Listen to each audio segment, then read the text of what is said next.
Jangan ada status lain kita di depan Allah kecuali status kehambaan. Saya punya analogi dan itu saya ulang-ulang karena di antara ciri Quran itu mengulang-ulang sesuatu yang harus jadi pegangan. Saya ulang lagi, di antara ciri Quran itu mengulang-ulang sesuatu yang jadi pegangan.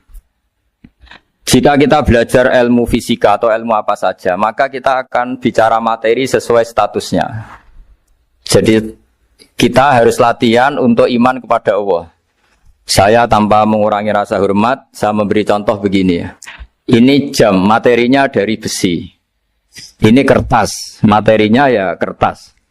Tentu secara fisik, orang akan bilang jam ini lebih kuat timbang kertas. Dan itu pasti dibenarkan dari segi materi.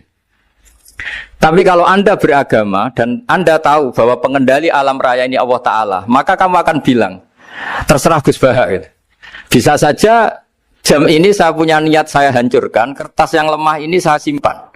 Sehingga jam tangan ini 5 menit lagi saya hancurkan sehingga benar-benar rusak. Sementara kertas ini saya simpan sampai bertahun-tahun awet. Nah, kira-kira seperti itulah ilmu manusia. Sesuatu yang kita sangka kuat, ternyata Allah punya rencana menghancurkan itu. Dan yang kita sangka lemah, ternyata Allah punya rencana untuk mengabadikan itu. Nah, di sini pentingnya iman, lahu maqalidus samawati wal ardh. Hanya Allah yang mengendalikan semua. Jadi jangan mentang-mentang kita punya ilmu bahwa materi besi itu lebih kuat timbang kertas, terus kita pastikan bahwa besi lebih awet ketimbang kertas. Kita sisakan satu keyakinan, terserah Allah, terserah pengendalinya. Nah itu agama, bilang terserah pengendalinya itu agama. Ya mungkin tadi aja problem sinyal, saya ulang lagi. Ibarat saya ini megang jam tangan, yang materinya dari besi. Ini kertas yang materinya lemah. Tentu kita akan bilang bahwa jam atau besi lebih kuat ketimbang apa? Kertas. Tapi Anda salah. Anda harusnya ngomong bahwa terserah pengendalinya. Bisa saja saya punya rencana menghancurkan besi ini sehingga 5 menit lagi hancur. Dan saya ingin mengabadikan kertas ini saya simpan di tempat yang aman. Nah kira-kira agama itu bukan anti ilmu, sehingga agama boleh kamu mengatakan besi ini lebih kuat ketimbang kertas. Tapi harus kamu tambahi dari segi materi. Tapi kalau dari segi pengendalinya, maka kita jawab terserah Allah Subhanahu wa Ta'ala. Nah ini di sini pentingnya beragama. Jadi meskipun Mars itu kayak apa kuatnya, bumi, gunung kayak apa kuatnya. Ternyata gunung yang kita kira kuat, ternyata nyimpan magma yang potensi meledak. Yang gunung kecil, yang kelihatan dari pasir kecil yang tidak berdaya, ternyata nggak nyimpan magma, jadi nggak direncanakan untuk diledakkan. Itu, nah, agama itu seperti itu, yang disebut di surat Yasin, misalnya Allah itu siapa? Biyadihi malakutu kulli, yang dalam kendalinya itu semuanya di alam raya ini. Sehingga di kehidupan nyata juga sama. Ada orang yang nekuni ilmu ekonomi, tapi miskinnya Masya Allah. Ada yang gobloknya Masya Allah tapi kaya. Ada kiai yang punya doa banyak, hidupnya biasa. Yang nggak punya doa kaya. Itu saya pernah baca di sebuah hadis qudsi. Ada riwayat begini. Nabi Musa ketemu Allah ditanya. Limadha kata Allah. Kenapa saya memberi rezeki orang yang bodoh? Mak itu orang yang bodoh sekali. Kadang tak ciptakan dia jadi orang kaya. Dan yang pintar ekonomi kadang tak ciptakan jadi orang miskin. Si Nabi ini tanya, kenapa ya Allah? Supaya dia tahu yang mengendalikan rezeki itu saya, bukan ilmunya dia katanya. Jadi banyak orang, misalnya kita yang pinter, dipekerjakan orang yang nggak pinter, yang punya pabrik tidak pinter, mengerjakan orang yang pinter. Jadi ya kira-kira agama itu seperti itu. Sehingga dalam kita beragama itu yang paling ditekankan itu tawadhu. Tawadhu itu merasa sopan atau memang sopan betul. Kalau dalam Ihya disebut, sekiranya Anda tidak bisa tawadhu secara rasa, tawadhulah secara ilmu. Saya ulang lagi ya, sekiranya Anda tidak bisa tawadhu secara rasa, tawadhulah secara apa? Ilmu. Karena ilmu itu akan abadi. Saya beri contoh begini, saya ini kan misalnya kiai di kampung saya atau di kecamatan saya. Saya mungkin bisa merasa hebat karena saya tokoh di sini. Tapi pastikan sebelum ada saya yang bernama Baha ini, agama sudah jalan. Dan di daerah lain yang nggak kenal saya juga agama sudah jalan. Betapa tidak pentingnya saya di kawasan-kawasan yang nggak butuh saya atau di era yang sebelum ada saya. Nah dengan ilmu seperti itu orang pasti tawaduk karena dia tahu daerah yang nggak ada saya ternyata ya ada masjid, ada agama. Periode yang sebelum ada saya juga agama jalan. Sehingga kita tidak kumo luhur, wah kalau nggak ada saya agama nggak jalan. Zaman Wali Songo tidak ada saya agama ya jalan. Ekonomi juga gitu. Kalau Anda pakar ekonomi yang mensejahterakan rakyat, cara tawaduk itu kalau nggak bisa dengan rasa, dengan ilmu. Sebelum ada kamu banyak orang kaya, banyak orang yang nggak kenal kamu juga kaya. Banyak periode yang saat itu udah ada Anda juga kaya. Berarti Anda ini tidak siapa-siapa. Makanya saya pernah didatangin seorang profesor. Ini kisah nyata. Gus, sebetulnya saya dengan bapak saya itu pinter mana. Bapak saya itu tidak tamat SD, tapi saya bisa profesor. Saya ini profesor, anak saya naik kelas saja sudah senangnya bukan main. Setidaknya ini orang bodoh bisa menciptakan orang pinter. Yang orang pinter kesulitan menciptakan orang pinter lagi. Nah, kalau kita tidak bisa tawaduk secara rasa, tawaduklah secara ilmu. Ikhlas juga gitu, saya sering ngajarkan ikhlas di beberapa kesempatan ngaji. Kalau Anda tidak bisa ikhlas secara rasa, ikhlaslah secara ilmu, pasti bisa, bukan mungkin bisa, pasti bisa. Secara ilmu, makanya di Quran disebut fa'lam annahu la ilaha illallah. Ilmu, fa'lam itu dari kata ilmu. Saya beri contoh, saya mulai kecil sampai sekarang saya sekitar umur 50 tahun. Mulai kecil sampai sekarang itu ya bilang kalau kertas ini putih. Itu ya ada yang gaji, ada yang bayar. Tapi saya selalu bilang kertas ini putih. Yang hitam ya saya katakan hitam, yang merah saya katakan merah. Kenapa? Karena itu fakta. Saya ulang lagi, karena itu fakta. Sehingga saya untuk mengatakan putih tidak perlu ada yang bayar. Sehingga ketika kita latihan sholat, latihan ibadah, dan mengakui Allah itu sebagai Tuhan kita akan malu. Loh, faktanya Allah itu kan Tuhan. Mau mengatakan fakta kok minta upah ini gimana? Kita mengatakan Allah Tuhan itu sama dengan mengatakan kertas ini putih. Sama-sama itu fakta. Sama seperti saya mengatakan Pak Jokowi itu presiden kami. Itu kan fakta. Masa nunggu kalau dikasih BLT katakan presiden, kalau enggak ya enggak. Itu kan ribet jadi. Pak Manut misalnya rektor UGM. Mbok saya enggak digaji di sana atau enggak kerja di sana bilang kalau beliau itu rektor. Pak Ganjar gubernur Jawa Tengah. Mbok saya dikenal apa enggak ya beliau tetap gubernur. Lama sekali kita mengatakan fakta itu ikhlas. Ikhlas itu artinya enggak minta apa-apa. Karena kita ingin ngomong sesuai fakta. Nah Allah Tuhan itu fakta gitu. Nah kenapa untuk mengatakan Allah Tuhan nunggu? Dah saya ini Tuhan kamu. Ya nunggu dulu Gusti, kalau engkau masukkan kami ke surga, engkau Tuhan. Kalau enggak ya enggak jadi. Tidak bisa seperti itu. Ya Allah tetap Tuhan. Nah kalau Anda tidak bisa ikhlas secara rasa, ikhlaslah secara ilmu. Ilmu ya tadi kita akan selalu bilang yang putih, putih, yang hitam, hitam. Makanya ini pentingnya ilmu. Tawaduk juga gitu. Kalau Anda ditakdir orang yang GR, yang gede rumongso, ditakdir orang yang kumo luhur, secara rasa bisa dilawan secara ilmu.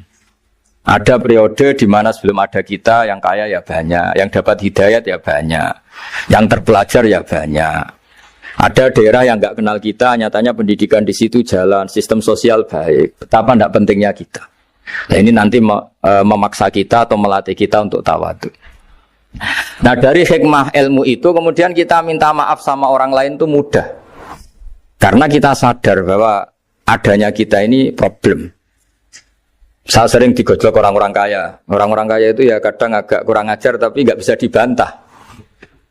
Begini, pernah tanya saya gini, Gus, saya ini punya mobil mahal, harganya 2 miliar. Kayaknya yang berak pakai jalan raya saya kan. Bisa, bayarnya pajak saya mahal.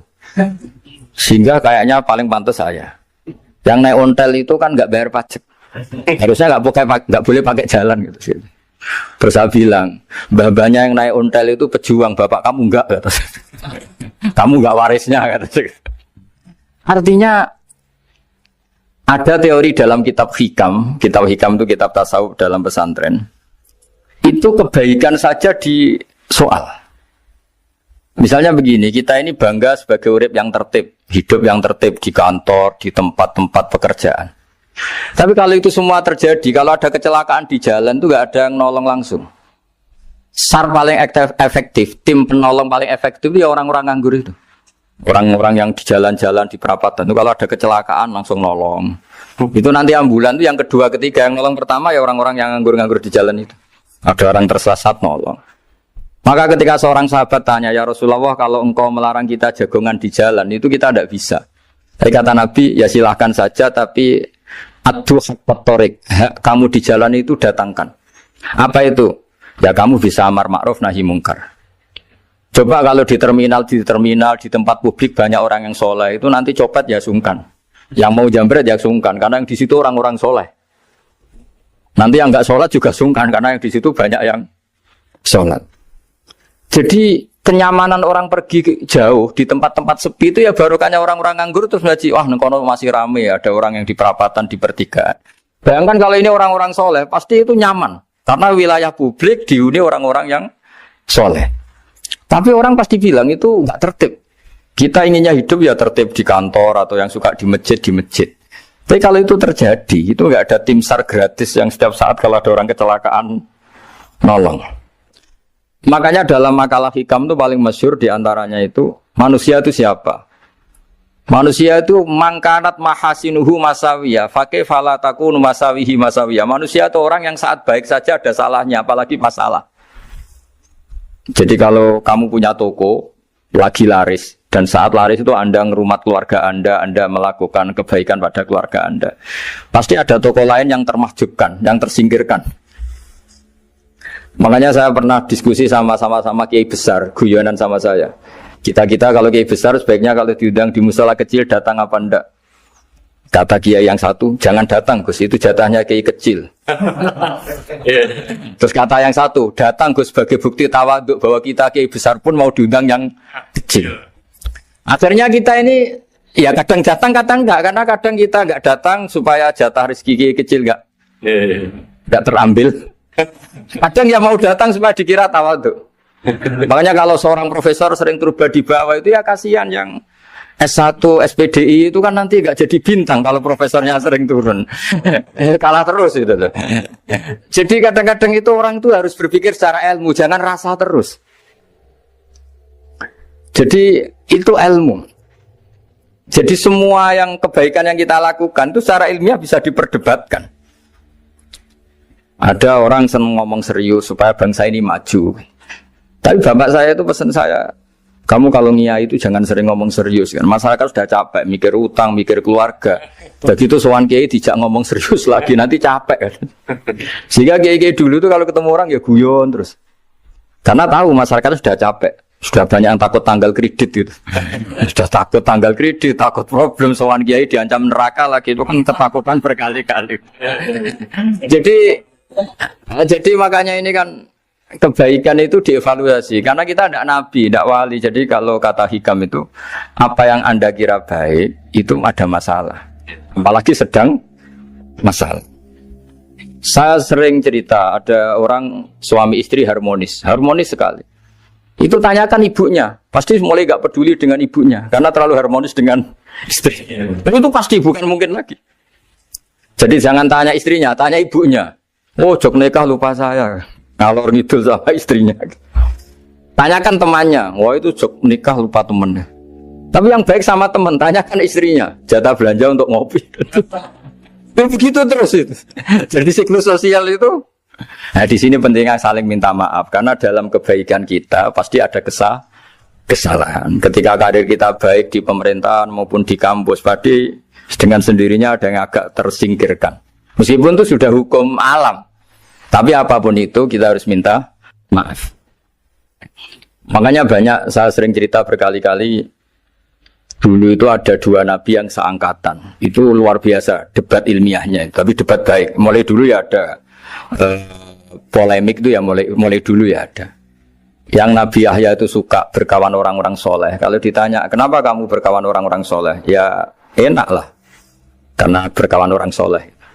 Yang Nabi Isa sering berkawan orang-orang yang nggak jelas. Ditanya, kenapa Anda suka berkawan orang-orang yang nggak jelas? Innama ana tabibun udawil mardo. Nabi dan kiai itu ibarat dokter, ya tentu menyembuhkan yang sakit. Kalau Anda seorang dokter pasti neliti daerah-daerah pandemi, masa neliti daerah sehat? Nah, jadi dulu bapak wasiat ke saya gitu, kowe nak jadi kiai kok bengkel. Jadi kiai itu kayak bengkel. Kalau nggak siap dadane orang nggak jelas ya jangan jadi kiai kan. Itu ya. Tapi kan masalahnya kita sendiri solehnya pas-pasan, takut terkontaminasi. Jadi yang jelek bukan jadi baik, kita yang baik jadi jelek. Nah itu kan mulai dulu ya polemik sejauh mana kita punya kekuatan untuk tidak terpengaruh yang negatif. Yang negatif terpengaruh kita menjadi positif. Jadi ini cerita-cerita sawalan bahwa dalam kebaikan kita itu ada kesalahan. Maka kita tetap istighfar, tetap saling minta maaf. Dulu bapak saya kalau diceritain ada seorang kiai sampai sepuh jadi imam masjid, istiqomah sekali. Dulu bapak saya itu guyu. Ya istiqomah, tapi wong liya terus ra iso dadi kader. Jadi calon-calon kiai ini sudah putus asa karena nggak pernah punya kesempatan jadi imam. Jadi di balik istiqomah itu ya ada memahjubkan orang lain. Makanya alhamdulillah di Indonesia itu ada pegawai pensiun. Kalau ndak habis itu. Karena yang anyar-anyar itu mesti ini kurang pengalaman, ini kurang senior. Tapi barokahnya ada pensiun kan gantian. Masalahnya di dunia kiai itu udah ada pensiun. Tambah sepuh tambah mantap, tambah sepuh tambah mantap. Nah itu sebaiknya ya mulai mundur-mundur sedikit dari imam masjid itu.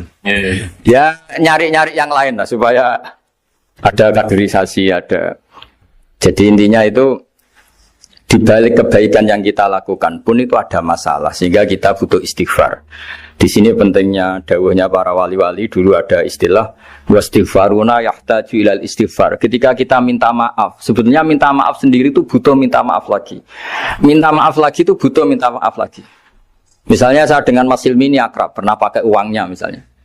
Itu kadang kita bayar itu malah tersinggung, kok kayak orang lain saja bayar. Minta maaf juga gitu, kalau kamu punya teman akrab, terus minta maaf resmi itu tersinggung. Kayak wong liya ae jaluk sepuro. Jadi kadang jaluk sepuro itu malah masalah. Itu kan sama, kamu punya teman akrab terus kalau mau main, assalamualaikum, saged masuk napa boten, angsal boten. Boleh enggak main. Itu mesti teman kamu tersinggung. Kok kayak orang lain saja. Artinya ketika Anda merasa benar karena protokoler ketika masuk ke teman, ternyata itu salah.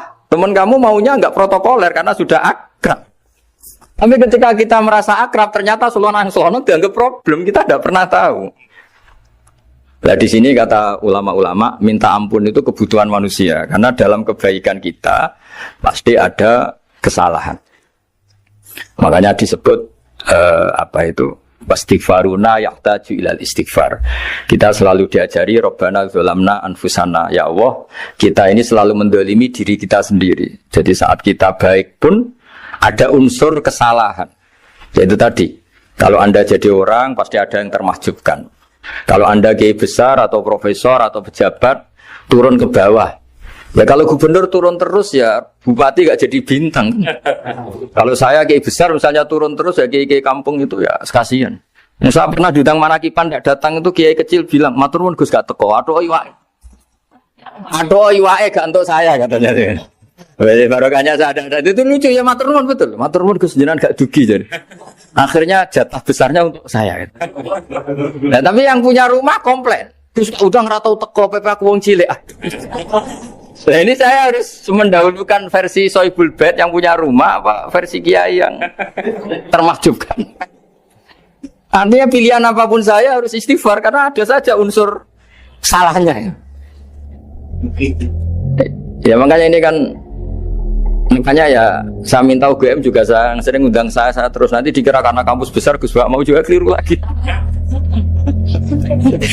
Kalau 1-2 kali mungkin boleh, kalau keseringan ya nggak boleh. Nanti itu dikira saya maunya hanya sama kampus besar, padahal saya sama RT ya sering datang juga. Nah ini yang terakhir saya bacakan teks otoritatif sebagaimana janji saya. Kata Rasulullah SAW di sebuah hadis. Ini terakhir nanti supaya nggak lama-lama saya juga punya wadhifah. Ada orang itu punya hutang. Hutang itu ya hutang, memang hutang. Singkat cerita orang itu tidak bisa bayar sampai akhirat. Dan aturannya Allah, orang yang punya hutang tidak bisa bayar ini harus diaudit, harus diselesaikan di akhirat. Kalau tidak bisa diselesaikan di dunia, diselesaikan di akhirat. Walhasil akhirnya di akhirat itu ditagih dan tidak mampu bayar. Karena di akhirat sudah tidak ada kredit, tidak ada ATM, tidak ada apa saja. Terus kata Allah, solusinya kebaikan kamu dikasihkan yang ngutangi. Ternyata kebaikan dia tidak cukup juga. Bayarnya apa? Kejelekan yang ngutangin dikasihkan yang utang. Kayak apa celakanya? Kebetulan yang ngutangi salahnya banyak, ini kan repot. Tapi Allah itu tidak suka kalau ada orang mukmin yang satu saudara kemudian masuk neraka karena saudaranya ini. Kata Allah, jika ini masuk neraka berarti disebabkan komplain atau ketidakikhlasan temannya yang mukmin. Masa orang mukmin menyebabkan mukmin yang lain masuk neraka? Allah tidak ingin. Makanya diantara nikmatnya beragama itu ukhuwah, persaudaraan. Baik persaudaraan atas nama iman atau atas nama kebangsaan atau atas nama kemanusiaan. Akhirnya si yang ngutangi ini tadi, jangan dibahasakan kreditur, nanti kita kayak bank, pokoknya yang ngutangin lah nanti. Ya bahasa gampangnya yang ngutangin, karena tidak semua orang ngutangnya sama bank. Sama Allah ditunjukkan satu surga yang luar biasa. Nanti tak baca teks Arabnya ya, supaya dapat berkahnya bahasa Arab. Terus saking mewahnya surga itu, si yang ngutangin tanya, ya Allah itu untuk nabi siapa? Karena semewah itu pasti untuk kelas nabi. Atau untuk wali siapa? Katanya, terus kata Allah, sabda Allah, untuk siapapun yang mampu membeli. Lalu siapa yang bisa membeli surga semewah itu? Kamu bisa. Terus, dengan apa ya Allah? Kamu mengampuni teman kamu itu. Kamu bebaskan dari utangnya. Nanti tak kasih surga itu. Terus, akhirnya sama Allah, kata orang itu, ya Allah saya bebaskan. Ya sudah, kamu berdua masuk surga. Karena Allah tidak ingin ada kasus aneh. Dua orang mukmin ini kan bersaudara. Masa bersaudara kemudian yang satu menjadi penyebab masuknya neraka karena ini tidak mau memaafkan. Artinya kalau kita syawalan itu harus benar-benar mau memaafkan, karena kalau tidak Anda menjadi penyebab teman kamu masuk neraka. Jadi kita janganlah jadi orang mukmin yang menjadi problem bagi saudara kita. Jadi makanya saya itu berharap ada wali utang saya tidak bisa bayar, karena ini masih dibela-belain Allah ini. Karena Allah nggak ikhlas kalau ada walinya masuk neraka. Jadi kalau ada wali utang kamu, itu utangin saja, doain nggak bisa nyaur, no? Nggak bisa bayar. Nanti ini akan dibela-belain Allah di akhirat. Karena wali ini nggak pantas masuk neraka. Ya, jadi kalau ada wali utang kamu mau bayar, sudah Anda tidak usah bayar, nanti di akhirat saja. Lah yang ribet kalau yang kamu utangin dia ahli neraka, kamu nagihnya disuruh masuk neraka. Nah, itu ribet itu. Sudah utang dia ahli neraka. Ya tak baca teksnya supaya ini ada di kitab Ihya halaman 197 juz 2. Status hadisnya waqala sahihul isnad, kata Imam Hakim, hadis ini sahihul isnad. Saya baca Arabnya nanti insyaallah sebagian ya supaya kelihatan teks aslinya di bab hukukul muslim. Bainama Rasulullah sallallahu alaihi wasallam jalisun izdhika hatta badat sanayahu. Nabi ketika santai-santai duduk tahu-tahu tertawa sampai gigi depannya itu kelihatan. Jadi tertawa sangat sampai gigi depannya kelihatan. Yang notabene beliau sering hanya senyum, kali ini tertawa betul sampai gigi depannya kelihatan. Faqala Umaru radhiyallahu anhu ya Rasulullah bi abi anta wa ummi malladhi adhakaka. Apa yang bikin kau sampai tertawa seperti itu?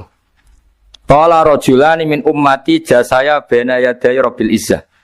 Dua lelaki dari umatku sama-sama sungkeman nuntut keadilan di depan Allah. Jasaya itu sungkem, duduk bersimpuh itu kalau dalam bahasa Arab itu apa? Namanya jasiyah. Faqala ahaduma ya rabbi khudli madlamati min hadza. Faqala wa rudda ala akhika madlamata. Qala ya rabbi lam yabqali min hasanati syai'un. Faqala wa ta'ala li talib kaifa tasna'u bi akhika wa lam yabqalahu min hasanati syai'un. Faqala ya rabbi falyahmil anni min auzari. Kalau kebaikannya dia tidak cukup, ya salah saya supaya dilimpahkan ke dia. Terus summa fadat aina Rasulillah sallallahu alaihi wasallam bil buka. Nabi di tengah-tengah cerita tuh nangis. Senangis-nangisnya karena habis seneng lalu nangis karena ini kan kebaikannya sudah dikasihkan habis cukup enggak cukup. Akhirnya kejelekan yang ngutangin ini diberikan. Makanya kalau kamu ingin masuk surga, utangi orang-orang soleh sebanyak-banyaknya. Dan doain enggak bisa apa? Nyaur. Tapi tak jamin orang soleh itu enggak suka utang. Karena hidupnya sederhana ini. Kayaknya saya tidak akan utang Mas Ilmi itu. Karena orang soleh itu hidupnya sederhana, pasti tidak butuh. Kalaupun utang paling ya untuk makan kan gampang nyaurnya apa? Terus kata Rasulullah, faqala inna dzalika la yaumun azimun yauma yahtadun nasu fihi ila ayuhmala anhum min auzarihim. Terus fayaqulu wa ta'ala lil mutadzallim irfa basarak. Coba kamu lihat yang di sana itu ada apa?